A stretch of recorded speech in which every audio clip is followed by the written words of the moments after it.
Halo semuanya, kami dari kelompok 2, kelas 12 IPA 3. Perkenalkan, nama saya Angelika Novenia Briana, nomor absen 3. Saya Denny Ardiananta, absen 4. Saya Dr. Sultan Sisnali Suprabo, absen 7. Saya Hansen Alexander, absen 14. Saya Margareta Skarayu, absen 22. Kelompok kami memilih tema dampak globalisasi bagi masyarakat dengan judul globalisasi timbul sebagai pemaksa adaptasi. Mengapa kelompok kami memilih tema tersebut? Karena bagi kami, globalisasi sudah hadir di dalam kehidupan sehari-hari di masyarakat. Dan hal tersebut bukan lagi menjadi hal asing bagi kami. Sesuai pengalaman kami ingin menyampaikan bagaimana dampak globalisasi yang ada di dalam kehidupan kami masing-masing. Kami sebagai pelajar, kami ingin menjadikan topik globalisasi menjadi masalah yang kami hadapi bersama di era milenial ini. Dalam setiap kemajuan pasti ada pengaruh baik dan buruk, dan kami ingin membahas dampak baik dan buruk tersebut melalui podcast ini.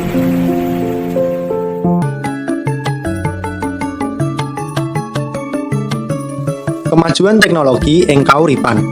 Teknologi minangka salah sawijining penunjang kanggo kemajuan menungsa. Amarga maneka warna mupangat sing ana. Boten saged dipungkiri yen teknologi saiki ngrembaka kanthi cepet banget. Ing pirang-pirang bagian ing donya, teknologi wis bantu ningkatake maneka warna bidang kauripan kayata pangan, sosial budaya, pemerintah, lan terutama ekonomi. Maneka warna lapangan kerja wis migunakake teknologi kangge nyiptakake karya, gawe karya luwih gampang lan gawe karya luwih optimal. Kanthi onone ponsel lan internet, manungsa bisa ijol-ijolan informasi lan komunikasi kapan wae, ing ngendi wae, boten saged diratesi jarak lan wektu. Sektor perdagangan uga wis migunakake kemajuan teknologi kasebut. Teknologi wiwit akeh toko online lan layanan pengiriman panganan. Konsumen bisa tuku panganan tanpa kudu ketemu langsung ning tokone, mung milih barang lan pesen. Banjur cara pembayaran uga bisa ditindakake kanthi online. Saliyane transaksi online lewat ponsel, dhewe uga bisa migunakake m-banking. Sektor jasa uga mboten pengen ketinggalan ing panggunaan teknologi. Saiki akeh banget layanan transportasi sing bisa dipesen kanthi online. Api kanggo transportasi jarak cedhak kayata Gojek, taksi online, utawa nyewa mobil pribadi. Nganti layanan transportasi jarak adoh, contohnya pesen tiket pesawat, sepur, lan bis kanthi online. Ora mung layanan transportasi sing bisa dipesen online, yen dhewe pengin liburan, dhewe bisa migunakake layanan booking hotel online. Mboten ketinggalan ing jaman saiki uga akeh e-commerce ing internet, kayata aplikasi Shopee, Lazada, Blibli lan liyane.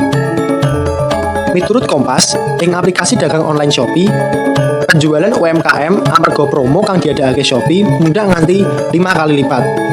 Hal iki buktekake kemajuan teknologi duwe pengaruh kang gedhe kanggo sektor ekonomi, yaiku pedagang UMKM. Zaman saiki mboten saged adoh saka internet.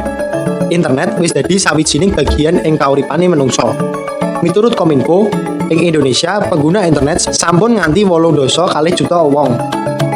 Angka kuwi mboten sekedhik, kathah banget. Apa meneh, internet iku digunakake saking enjing kanthi dalu. Kangge dolan game, internet, sosial media lan liya-liyane. Kathah sanget mupangat ing maneka warna bidang kauripan. Mboten angel-angel nindakake aktivitas. Kangge teknologi, kita bisa nindakake kanthi cepet, efisien lan entuk hasil utawa layanan kang maksimal. Menika dhewe dimanjakake dening kemajuan teknologi iki. Mulane manfaatke kemajuan teknologi kasebut kanthi bener lan maksimal.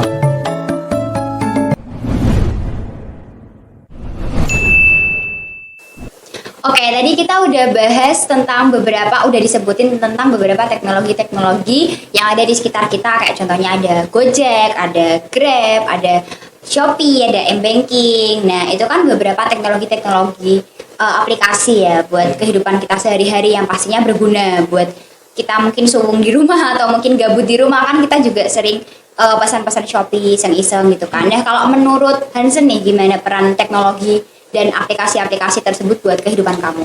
Ya seperti yang kamu ngomongin tadi, di masa pandemi ini kan belajar juga daring. Temannya sering bosen. Iya, benar. Jujur itu sering bosen ya. Nah, di kebosanan itu aku sering sih lihat Instagram, YouTube, terus scroll IG atau TikTok. Dan kalau Shopee itu Selain Shopee Food, aku juga lihat-lihat barang di Ya, situ. lihat barang. Jadi siapa tahu cocok seperti jaket, terus sepatu dan lain-lain. Kalau cocok ya nabung, langsung beli check out. Check out ya Ah. gitu. Oke, berarti penting banget ya buat Iya, kalau bosen kalau bosen kamu itu ya. sangat membantu sih. Oke. Kalau buat Dendi itu kayak gimana peran teknologi buat kehidupan kamu? Penting sih untuk daring ini, dan kalau buat nyari tugas, nyari informasi juga lebih gampang, nyari materi lebih gampang. Google gitu ya? Di Google. Buat chattingan juga bisa, zaman makin maju, komunikasi makin mudah. Iya, benar. Untuk nge-game juga kalau lagi Bosan. meeting, bosan, main game, buka Instagram, nyari-nyari berita. Iya, benar. Oke, kalau buat Dedi kan berarti itu lebih ke mengatasi kebosanan juga sama kayak Hansen tadi ya. Iya. Oke, kalau buat Sekar, menurut kamu peran teknologi itu seperti apa dan apa aja? Kalau buat aku sendiri sih di masa pandemi ini kan kita daring, terus keseharian kita juga pasti gak lepas dari yang namanya HP. Ngerjain tugas, sekarang tugas online juga apa-apa lewatnya laptop, terus udah gak perlu ke warnet lagi kan. Terus apa ya, menurutku yang buat keseharian yang paling penting bantu kita selama masa pandemi ini buat daring ya itu sih HP sama laptop yang paling penting. Terus nyari materi juga sekarang kan gampang, di internet juga banyak, Iya, lewat benar. video pembelajaran di YouTube juga udah banyak. Kalau di yang luar sekolah sih misalnya mau nyari hiburan juga sekarang gampang, ada aplikasi TikTok, Instagram, nyari film di internet juga banyak, lewat Belum YouTube bioskop juga. ya. Iya, apalagi kan bioskop sama pandemi ditutup kan. Iya. Dan udah pasti bosen banget sih yang sering nonton drakoran gitu. Ya, oke. Terus apalagi ya? Mungkin Terus- kalau buat Shopee Pay atau mungkin alat pembayaran lain tuh sering dipakai nggak sih? Nah, kalau aku sendiri sih kan anaknya males banget keluar nih. Iya, Jadi benar-benar. buat ngatasin itu karena pandemi juga kan kita harus ngurangin kontak sama orang lain pakai pembayaran non tunai yang dalam bentuk Shopee Pay, OVO, GoPay. Terus aku juga karena malas keluar kadang beli makan juga lewatnya Shopee Food, lewat GoFood yang cuman sekali klik aja udah langsung datang Udah sampai, makan. iya. Jadi kita nggak perlu repot-repot sih buat keluar rumah buat beli makan kayak gitu. Jadi praktis banget ya, Praktis benar-benar banget sih. berguna banget buat kehidupan kita gitu ya. Oke, tadi udah dengar dari beberapa teman-teman aku di sini tentang peran teknologi itu sejauh apa dan apa aja buat kehidupan mereka. Nah, selain teknologi, aplikasi dan lain-lain itu juga ada transportasi yang merupakan bagian dari globalisasi yang masuk ke dalam kehidupan kita. Nah, tentang transportasi nih, menurut Sekar nih, kamu sering pakai transportasi kayak Gojek, Grab dan lain-lain nggak sih? Dan pengalaman kamu seperti apa? Bisa tolong ceritain nggak? Kalau buat pengalaman aku sendiri sih dulu waktu SMP aku Iya. sering banget pakai transportasi umum yaitu BRT. Iya, benar. Yang udah pasti buat kantong pelajar kan terjangkau ya harganya cuma 1.000 tapi udah bisa kemana-mana. Dan dulu itu SMP ku sama rumah itu kan jauh banget, jadi bantu banget sih buat pergi sama pulangnya. Dan buat aku sendiri sih yang bosan pengen keliling-keliling Semarang dengan harga 1.000 menurut aku Murah worth it banget. sih. Iya, benar. Apalagi buat pelajar kayak aku yang kadang ongkos saja kurang gitu loh. Iya, jadi 1.000 ya. Terus buat SMA tuh dulu waktu tatap muka juga kan dekat sama rumah kalau SMA. Jadi kalau buat naik BRT tuh menurut aku nanggung. Harus transit gitu. Kalau harus transit harus nunggu lama kan nanggung. Terus karena seberjalannya waktu ke sekolah juga udah boleh bawa HP kan waktu itu. Terus jadi pakainya Gojek, pakai Grab, dan menurutku harganya juga masih terjangkau sih buat aku sebagai pelajar kayak gitu. Oke, berarti sering ya buat pakai Sering banget sih buat transportasi transportasi umum. Oke. Kalau buat Dendi nih, kamu juga sama nggak kayak Sekar tadi naik BRT dan lain-lain? Sama, karena saya pelajar rumahnya jauh gitu, kalau naik motor capek, Iya. uang juga dikit. Jadi saya lebih memilih naik BRT karena harganya murah dan untuk meminimalisir polusi. Ya, jadi harganya 1.000 ya sama kayak tadi ya. Iya. Polusi juga jadi berkurang kan kalau Iya. misalnya pakai transportasi umum. Oke. Kalau Hansen nih gimana? Kamu pernah nggak kayak mereka berdua nih pakai Kalau transportasi? aku sendiri sih jujur jarang, bahkan nggak pernah pakai Transportasi umum, ya. oh iya. Karena memang sejak dulu sudah diantar sama orang tua dan mulai SMP sampai SMA ini saya ke sekolah naik motor sendiri. Yang motor sendiri berarti sampai sekarang ya. Iya. Oke, tapi kan yang menurut aku tahu nih ya, itu justru malah bagus pakai transportasi umum karena kalau pakai transportasi sendiri kan bisa menimbulkan polusi udara gitu. Nambah polusi udara. Iya, pasti. iya benar. Kalau menurut kamu gimana? Iya bener sih, bener. Cuman ya gimana lagi memang nggak terbiasa. Selain itu juga sudah ada fasilitas dari orang tua sejak dari dulu sih. Oh gitu, iya Memang oke. sudah terbiasa aja. Oke, kalau setahu aku sih kan itu kendaraan bermotor itu kan menimbulkan banyak polusi udara dan mengeluarkan gas CO2. Nah, sekarang bisa tolong jelasin nggak sih apa sih peranan CO2 dan dampaknya tuh seperti apa aja buat kehidupan kita? Sebenarnya pembakaran sendiri itu ada dua jenisnya. Iya, Tentang benar.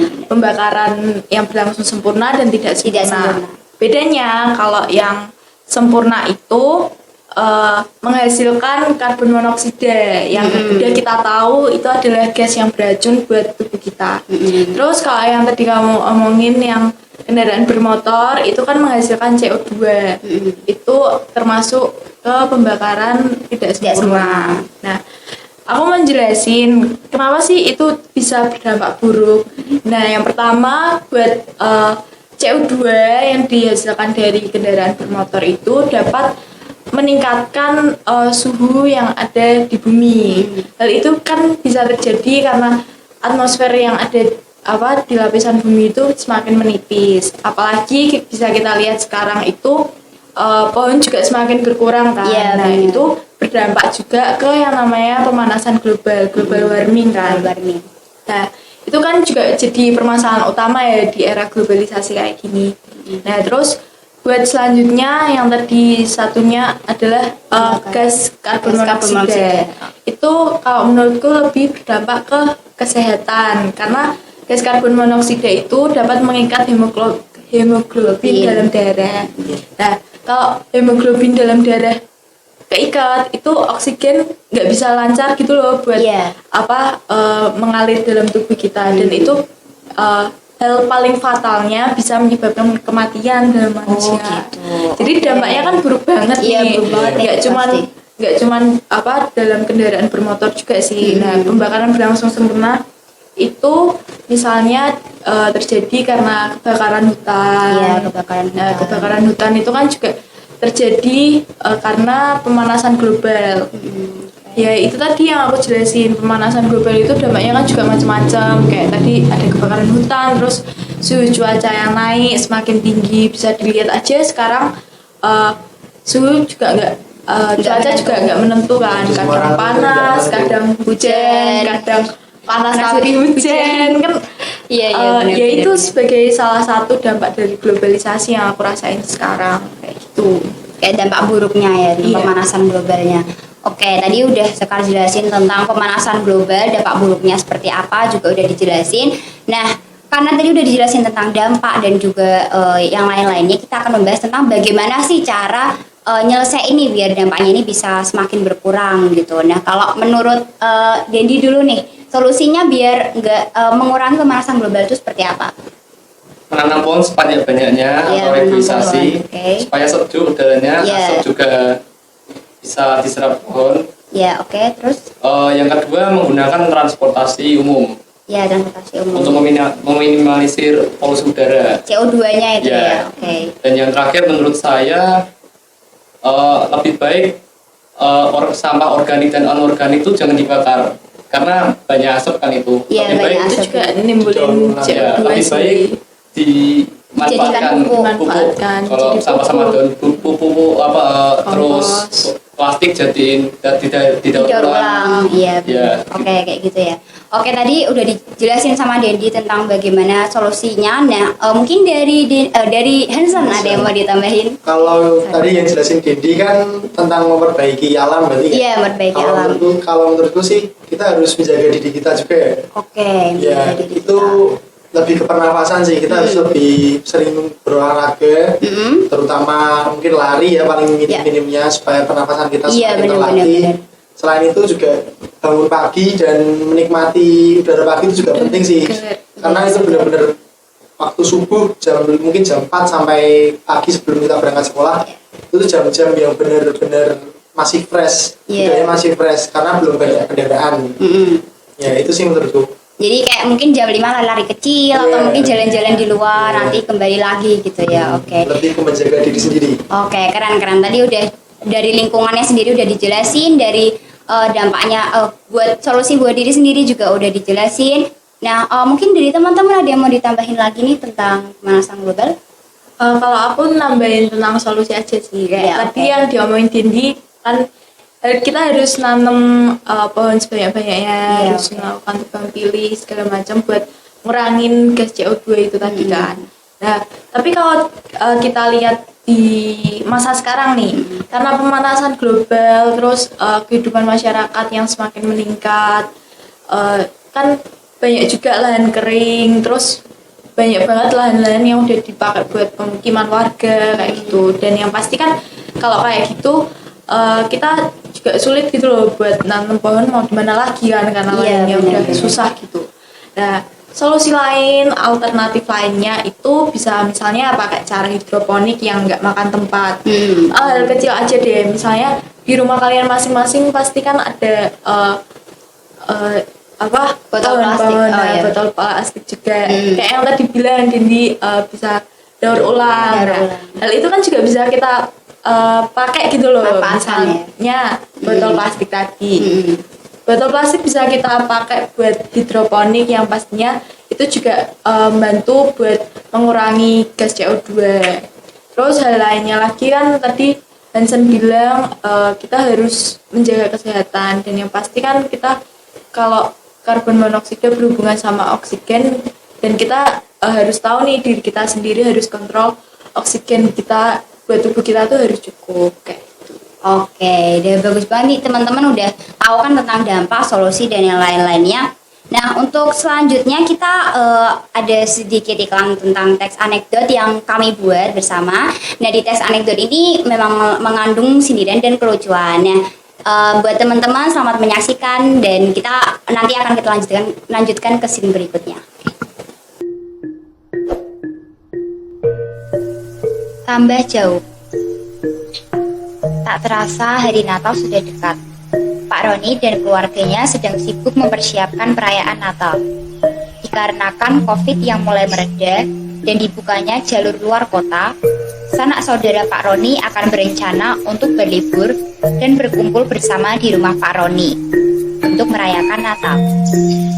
Selama pandemi ini, saudara-saudara Pak Roni semakin jarang berkabar karena kesibukan masing-masing. Ia sangat berharap dengan adanya kumpul bersama ini bisa merekatkan kembali hubungan keluarga mereka.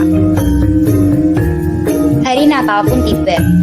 Saudara-saudara Pak Roni mulai berdatangan dan saling mengucapkan selamat Natal. Halo John, lama tak jumpa. Gimana kabarmu sekarang? Selamat Natal ya. Hehehe. Halo Pak De, selamat Natal juga. Baik dong. Walah, itu kok kacamatanya tambah tebel gitu toh. Anak zaman sekarang kok senengane ngoleksi kacamata. Minus saya tambah Pak De. Setahun bukannya tambah sehat, malah jadi tambah minusnya. Wah, berarti tambah rajin baca buku dong. Go online Pak De. Di tengah perbincangan, Pak Roni dan Jono mendengar suara tangisan bayi. Ternyata anak dari Tante Ani menangis. Walah, anakmu kenapaan? Laper ya? Ini ada bubur ayam, suka nggak? Wah, enggak Ron, anak aku tadi udah makan di jalan. Kemudian Tante Ani mengeluarkan handphonenya, lalu menyetelkan animasi. Dan seketika anak Tante Ani langsung diam. Wah, anak zaman sekarang dikasih handphone diem langsung ya. Makanannya beda jenis ternyata. Anakmu besok tak kasih bubur online juga ya kalau di sini. Dalam suasana berkumpul bersama, anak-anak saling berkumpul dan bermain sendiri. Kemudian, Jono ayo, aku stay lobby. Wah ayo, tunggu bentar ya. Lobby apa ini? Ini kan rumah bukan hotel nang. Maksudnya lebih game Pak De. Waduh, main game toh. Tambah tebel kacamatamu nang. Sukanya kok ngelarisin penjual kacamata. Kan saling membantu Pak De, bantu ngelarisi. Ini kok yang tua juga pernah pada mainan HP. Kalau gini dekat badannya tok no, jauh hubungannya. Pak Roni pun bergerak menuju kamar. Menutup pintu sembari merajuk, ia pun membuat status. Tidak asik guys.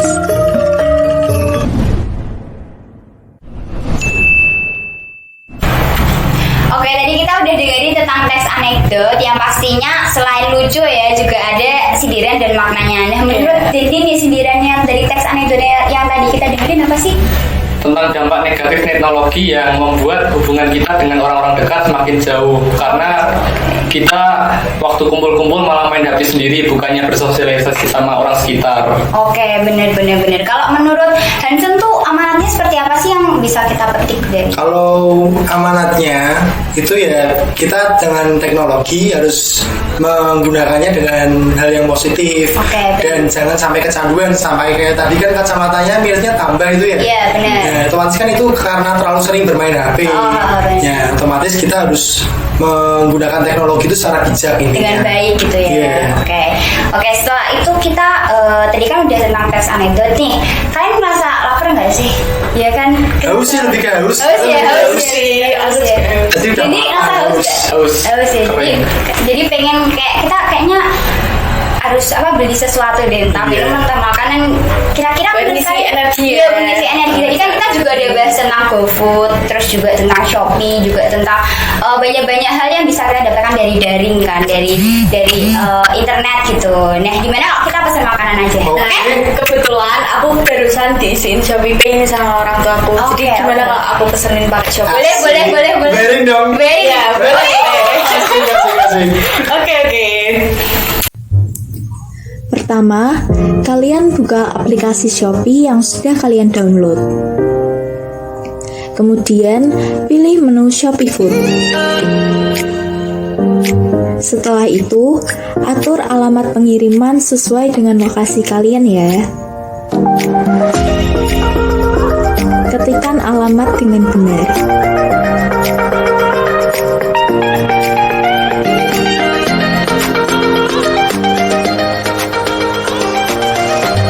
Kemudian, pilih restoran yang ingin kalian pesan makanannya. Di sini, kami memilih restoran minum.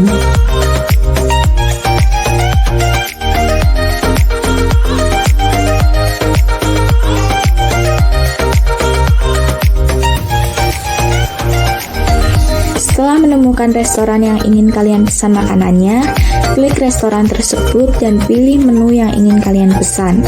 Di sini, kami memesan Thai tea dengan jumlah 5, sehingga kami mengklik tanda plus sebanyak 5 kali. Setelah itu, klik check out, pilih voucher yang ingin kalian gunakan. Kemudian, pilih metode pembayarannya. Di sini, kami menggunakan Shopee Pay. Setelah itu, cek kembali pesanan Anda dengan benar seperti alamat, lalu pesanan kalian, metode pembayaran, dan vouchernya. Setelah benar semua, klik pesan sekarang.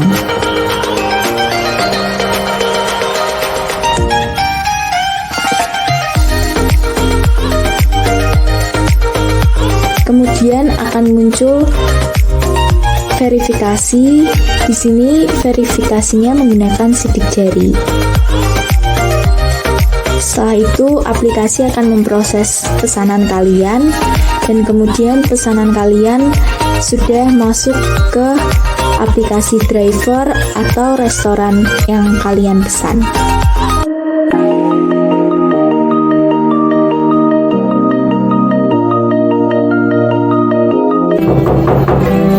Ya, Siapa tuh? Nih, minumannya udah sampai. Oh, cepat banget ya. makasih ya Dusko.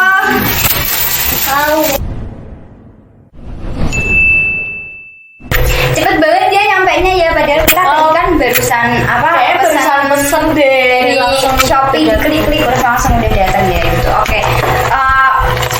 Tadi kan juga udah diantri sama Don Bosco, terus juga tadi kan banyak banget kelebihannya dari Shopee ini kan. Iya sih. Terus selain Shopee sebenarnya banyak ya lapak-lapaknya kayak GoFood juga kayak Grab. Cuman karena ini kita kebetulan milih Shopee buat jadi salah satu lapak kita buat memesan sesuatu. Karena promonya banyak ya. Iya, dapat promo juga. Terus praktis juga kan, kita nggak harus keluar buat Buat ketemu langsung Iya. ke penjualnya. Udah ada yang tugas buat nganterin juga. Nggak harus panas-panasan, Harus panas-panasan. antri. Cuma nunggu di ruangan Praktis sini, banget sih, ya. ruangan sini terus turun ambil apa? Tinggal ngambil depan rumah aja. Dan tadi kayak kalau nggak salah diskonnya berapa tadi? Iya, Dari harga berapa? Berapa tadi? dari harga 30 jadi 20.000. Ya 20 Itu ribuan. udah sama ongkir. Iya, udah sama ongkir malah. Murah banget ya. menurutku Murah banget sih. lebih Yang murah harusnya kalau- harga asli makanannya 30.000, harusnya tambah ongkir lebih mahal ya, harusnya Iya. sekitar 40.000 ya. Ini malah kepotong, malah lebih murah, jadi Iya. 22.000 udah sama ongkir. Iya. Berarti benar-benar menguntungkan ya. Padahal kita beli banyak, nggak cuma beli satu. Iya, beli 5 kita. 5 langsung dapat promo juga, berarti kan sangat menguntungkan banget. Iya, menguntungkan banget sih kalau pakai Oke. Shopee. Malah lebih murah kalau pesen kayak gini enggak sih, praktis gitu. Iya. Ini nggak nungguin di rumah. Pembayarannya pakai Shopee Pay yang bisa pakai promo ya. Iya loh, nah kan Shopee. kita selama masa pandemi kan juga mengurangi pembayaran non tunai nih. Jadi pakai Shopee Pay menurutku lebih praktis juga sih. Terus dapat cashback dan lain-lain kalau pakai Shopee Pay sering Iya. gitu. Oke, ngomong-ngomong tentang makanan minuman nih, kalian pernah nggak sih usaha sendiri atau bikin makanan minuman terus kalian titipin ke orang gitu, pernah nggak? Kalau aku sendiri kan mamaku kan jualan catering juga, jual makanan gitu. Nah, dan dulu itu selama sebelum masa pandemi nih, mamaku tuh sering itu nitipin barang gitu, nitipin makanan gitu di lapak orang lain, dan aku sering ikut juga. Jadi aku tahu gimana prosesnya. Dan tahu nggak sih kalau kegiatan kayak gitu tuh ada namanya loh, namanya Apa? tuh sistem konsinyasi. Oh, konsinyasi.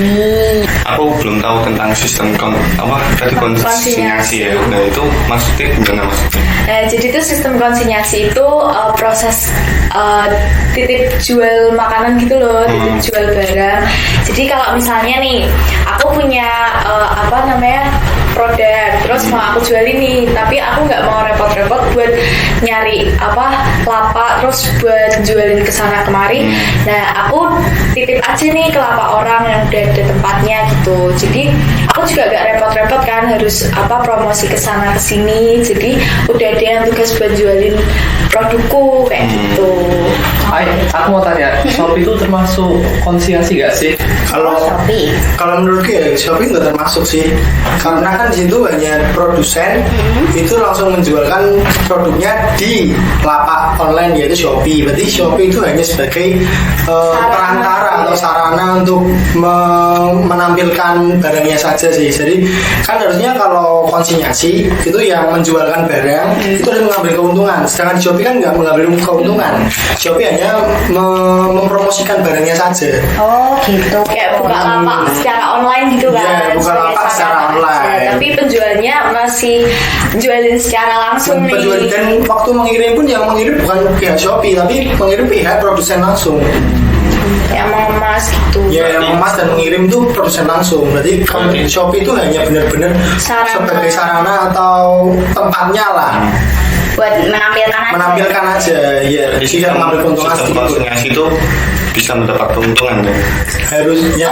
Kalau dari segi penjual nih, kalau dari segi penjual menurutku kan udah pasti dapat untung. Misal dari produsen harga 5.000 terus sama penjualnya dijual 6.000, udah pasti kan dalam satu produk itu dapat keuntungan.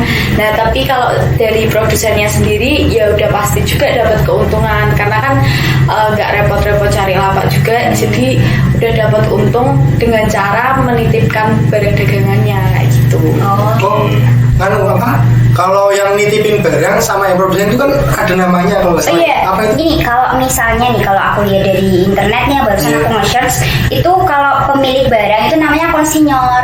Nah sedangkan kalau pemilik toko itu namanya konsinyi. Jadi konsinyi ini ya konsinyi. Jadi konsinyi itu dititipin sama konsinyor. Oh, Konsinyor yang kasih barang ke konsinyi, konsinyi menjualkan. Nah untung dari barang yang dijualkan konsinyi ini dibagi dua gitu. Entah boleh dibagi dua atau penjual atau konsinyinya ini mengambil keuntungan dari konsinyor gitu. Kalau dibagi dua sih enggak ya. Enggak ya, kayaknya enggak sih, kayaknya lebih ke mendapat untung kayak jual. Dari menaikkan harga dari produsen. Iya, menaikkan harga. Konsinyur berarti. Kalau ada harga jualnya sendiri mungkin ya. Menaikkan harga jualnya. Oke, udah paham kan berarti tentang konsinya seperti apa konsinya juga. Oke. Kalau menurutku ada tambahan sih kalau keuntungan sebagai konsinyi yaitu penjualnya. Kalau sebagai konsinyi kita tuh tidak ada resiko karena kalau barangnya tidak laku, terutama contohnya makanan ya. Kalau makanan itu nggak laku kan otomatis basi ya itu ya. Itu kita bisa kembalikan ke konsinyor atau produsen lagi.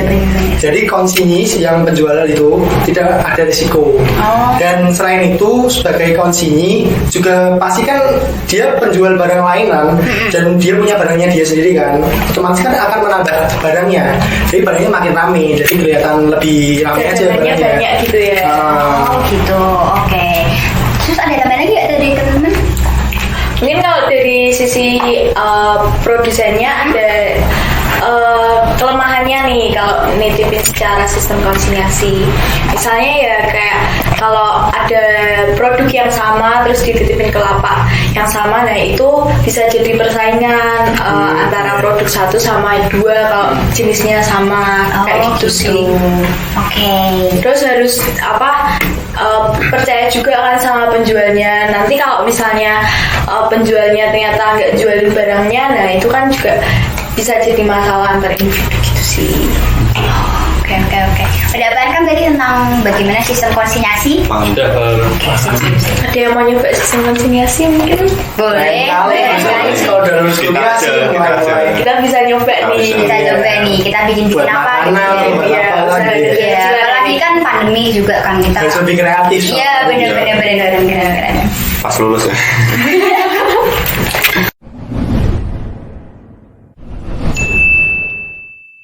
Nah, tadi kan kita udah bahas tentang pemanasan global kan. Nah, salah satu pemicu utama pemanasan global itu karena adanya polusi udara. Nah, polusi udara sendiri ini kan disebabkan oleh kendaraan bermotor. Aku tuh pengen ngajak masyarakat nih, gimana ya caranya biar kita tuh gak banyak polusi udara di sekitar kita. Menurut kalian kayak gimana caranya? Kalau aku saran gimana kalau kita ngajak masyarakat sekitar tuh dengan pakai poster. Oh, boleh. Tadi aku udah buat sih sempat. Nah, terus udah tak kirim di grup, coba dicek. Oke. Oh iya, coba ya. Ya. Wah, keren nih posternya. Gimana menurut kalian? Menurut kalian gimana nih? Kalau menurutku ya, kok tulisannya terlalu rame ya. Dan tapi walaupun tulisannya rame, pesan dan kesannya itu sampai sih, kemudian kalimatnya benar-benar sampai ke hati pembaca sih menurutku, jelas apa yang disampaikan. Kalau menurutmu kan? Kalau aku sendiri sih gambarnya udah sesuai banget nih sama konteks yang ingin kita sampaikan. Kan kita pengen ngajak masyarakat luas biar menjaga nggak banyak polusi udara kan. Kalau dari gambarnya sih udah mendukung banget ya. Cuman sayangnya kok hitam putih gitu loh, jadi buat aku kayak kurang menarik. Tapi udah pas banget sih sama konteks yang ingin kita sampaikan. Jadi orang langsung tahu gitu loh, oh poster ini tentang polusi udara. Oke. Menurut Anjir, jadi apa? Kalau menurutku tulisan dunia dalam bahaya kurang ke kanan, harusnya ikut rata kanan buat mengikuti tulisan di bawahnya. Oke. Sama tulisan jangan membakar sembarangan ini kurang detail. Ya ditambahin jangan membakar sampah atau pohon gitu. Oke. Kalau menurut aku sih ini kan karena polusi udara ya, jadi itu memang mungkin warnanya hitam putih atau monokrom gitu kan. Tapi menurut aku terlalu flat atau terlalu monokrom sehingga orang kalau misalnya mau baca tuh jadi agak males gitu baca ini. Walaupun temanya udah sesuai karena ini polusi udara, warnanya abu-abu, jadi teks dan gambarnya juga warna abu-abu, tapi udah keren sih menurut aku. Oke. Jadi selaras ya, Iya. gambarnya itu dengan temanya berselaras ya, tentang polusi udara. Kan rata-rata kabut ya, Iya, warnanya abu-abu. gelap hitam putih. Bisa ya berarti ya buat ngajak masyarakat. Bisa. Oke. Oke, sip.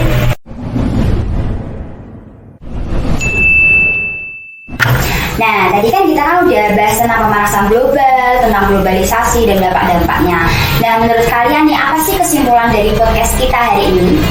Kalau menurutku ya, aku lebih ke dampak negatifnya globalisasi sih. Globalisasi kan juga berpengaruh ke pemanasan global ya. Dan karena pemanasan global ini disebabkan oleh manusia yang lebih egois. Sekarang tuh benar-benar egois. Ya mulai suka membakar hutan sebenarnya, membakar sampah, membakar hutan, dan menggunakan tidak menggunakan transportasi umum.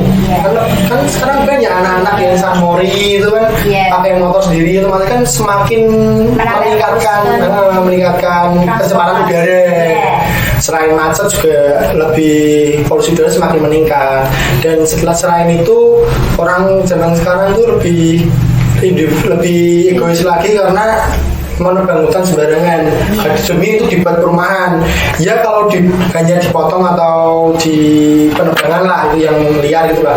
Kalau dibakar kan orang sekarang lebih milih enaknya, lebih milih gampangnya, lebih milih murahnya.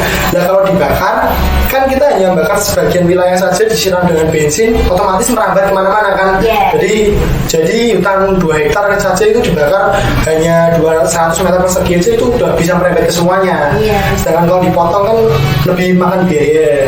Nah kalau dibakar itu lebih hemat biaya, tapi lebih berdampak polusi udara itu. Oh gitu. Lebih ke dampak negatifnya sih saya. Oke, Kak menurut Hasan gitu ya. Kalau menurut Dendi kayak gimana kesimpulannya? Dampak negatif globalisasi ini membuat kita jadi makhluk individualis. Kita melupakan orang-orang sekitar dan kita lebih fokus ke HP ya, ke teknologi ya? Ya, lebih ke teknologi. Kita kadang diajak omong aja nggak denger, padahal orang dekat. Yang jauh jadi dekat, tapi yang dekat malah jadi jauh ya. Karena udah kumpul satu tempat, bener-bener itu pada diri juga dengan semua. Oke, kalau menurut Don Bosco kayak gimana? Kalau menurut aku lebih ke transportasi darat ya. Karena kalau kan lihat sekarang aja kan banyak tuh yang ya tadi yang seperti Hansen bilang Sanmori motor itu kan penyebabnya bisa jadi macet, polusi meningkat. Nah, kalau alangkah lebih baiknya kita bisa memakaikan transportasi umum. Itu lebih minimalisir kemacetan dan polusi udara. Itu pencemaran udara, polusi udara dan kemacetan sekitar. Jadi tetap ada dampak positifnya dari transportasi. Dan sekarang pun juga teknologi di bidang transportasi itu banyak yang mulai dari KRL itu di Jakarta. MRT selain murah, cepat, anti macet kan. Iya, benar-benar. Kalau menurut sekarang kayak gimana? Kalau dari aku dengar pendapatnya teman-teman tadi ya, dapat aku simpulin sih, ternyata tuh memang di era globalisasi ini kan kita udah ngerasain sendiri teknologi yang ada di kehidupan kita sehari-hari, terus dampak positif dan negatifnya. Nah, dari kesimpulan yang tadi itu bisa aku ambil, ternyata globalisasi itu memang timbul sebagai pemaksa adaptasi. Kita di sini dipaksa buat beradaptasi dengan teknologi yang ada. Tapi di sisi lain kita sebagai manusia juga harus memakai teknologi itu secara bijak gitu loh. Jadi harus memikirkan juga dampak negatif yang akan ditimbulkan dari teknologi yang kita pakai. Memang terbantu banget sih ya kalau kita pakai teknologi yang ada kayak HP, terus transportasi yang tadi udah disebutin. Cuman di sisi lain yaitu kita harus mikirin resiko yang ditimbulin dari harus bijak dalam penggunaannya. Benar, harus bijak juga. Oke, tadi kan kita udah bahas tentang dampak-dampak, solusi dan lain-lain. Kita juga udah bahas tentang kesimpulannya seperti apa. Nah, untuk podcast atau diskusi kita hari ini, kita akan menutupnya dengan doa untuk bangsa dan negara kita agar tidak banyak lagi pencemaran udara, tidak banyak lagi kebakaran hutan dan sikap-sikap yang tidak terpuji lainnya. Oke? Mungkin bisa dipimpin oleh Don Bosco. Oke. Bapak, Ibu guru, dan teman-teman yang terkasih, izinkan saya untuk memimpin doa dalam mengakhiri ujian praktek sesi kelompok 2 ini. Marilah kita siapkan hati untuk berdoa. Dalam nama Bapa, Putra, dan Roh Kudus. Amin. Allah Bapa yang Maha Rahim, terima kasih ya Tuhan, Engkau telah dampingi kami semua dari awal kegiatan melaksanakannya ujian praktek sampai akhir melaksanakannya ujian praktek pada hari ini, Tuhan. Kiranya Engkau membekali kami dan memberikan pelajaran pada yang telah kami semua lakukan, untuk membuahkan hasil yang maksimal, terbaik, dan memuaskan kepada kami semua. Dan tak lupa juga Tuhan, kami semua di sini berdoa untuk bangsa dan negara kami yang sedang memperjuangkan untuk menjadikan yang lebih baik di negara dan bangsa ini ya Tuhan. Berikanlah kesehatan dan keselamatan pada mereka yang sedang berjuang untuk bangsa dan negara ini ya Tuhan, agar mereka selalu panjang umur untuk memperjuangkan bangsa dan negara ini ya Tuhan. Doa-doa ini saya serahkan semua ke dalam tangan-Mu ya Tuhan, demi Kristus Tuhan dan pengacara kami. Amin. Santo Donosko, Satu Pelindung sekolah kami, doakanlah kami. Amin. Dalam nama Bapa, Putra, dan Roh Kudus. Amin. Terima kasih. Sekian dari saya.